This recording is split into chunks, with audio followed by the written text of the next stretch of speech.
ಹೆಂಗಿರ್ಬೇಕು ಅಂದ್ರೆ 4 ಜನ ಗೌರವಿಸುವಂಗಿರ್ಬೇಕು, ಕರೆದು ಆಧರಿಸುವಂಗಿರ್ಬೇಕು. ಗೌರವಿಸ್ತಾರೆ ಜನ. ಈಗ ಬಿಡಿ, ಈಗ ಎಲೆಕ್ಷನ್ ಅದ 26ನೇ ತಾರೀಕು, ಕತ್ಗೂ ಕೈ ಮುಗಿತಾರೆ, ಹುಚ್ಚು ಬೆಪ್ಪು ಮಲ್ಲಾಗ್ರು ಏನಿದ್ರು ಕೈ ಮುಗಿತಾರೆ. ಅಪ್ಪ ಅವನೇ ನನ್ನ ಮಗ, ನಮ್ಮ ಮಗನೇ ಅಲ್ಲ ಅಂತ ಹೊಡೆದು ಆಚೆ ಕಳಿಸ್ತವ್ರಿಗೆ ಕತ್ಗೂನಾರ ಹಾಕ್ಬಿಟ್ಟು ನಮ್ಮ ಪಕ್ಷದ ಮುಖಂಡ ಅಂತಾರೆ. ಈಗ ಕೊಡೋ ಗೌರವ ಲೆಕ್ಕ ಅಲ್ಲ ಅದು. ಇಡೀ ಜೀವನದಲ್ಲಿ ಗ್ರಾಮದಲ್ಲಿ ಒಂದು ಘನತೆ ಉಳಿಸ್ಕೊಂಡ್ ಬದುಕ್ತೀವಲ್ಲ, ಅದು ನಿಜವಾದ ಗೌರವ.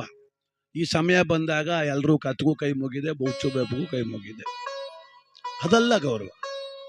ನಾನು ಏನು ಈ ಗ್ರಾಮಕ್ಕೆ ಪರವಾಗಿಲ್ಲ ಕಣ, ಮನುಷ್ಯ ಬಡತನ ಇರಲಿ ಪರವಾಗಿಲ್ಲ, ಆದರೆ ಧರ್ಮಭ್ರಷ್ಟ ಅಲ್ಲ, ಅವನು ಉತ್ತಮ ಬದುಕ್ತಾನೆ, ಪರೋಪಕಾರ ಗುಣ ಇದೆ. 10 ರೂಪಾಯಿ ಅವನ್ ತಾವಿಲ್ದೇ ಆದ್ರೂ ಯಾರಿಗಾರು ಸಹಾಯ ಮಾಡಬೇಕು ಅಂತ ಮನಸ್ಸು ಆತುರಿತದೆ ಅಂತ ಬದುಕ್ತಾರಲ್ಲ, ಅದು ನಿಜವಾದ ಗೌರವ.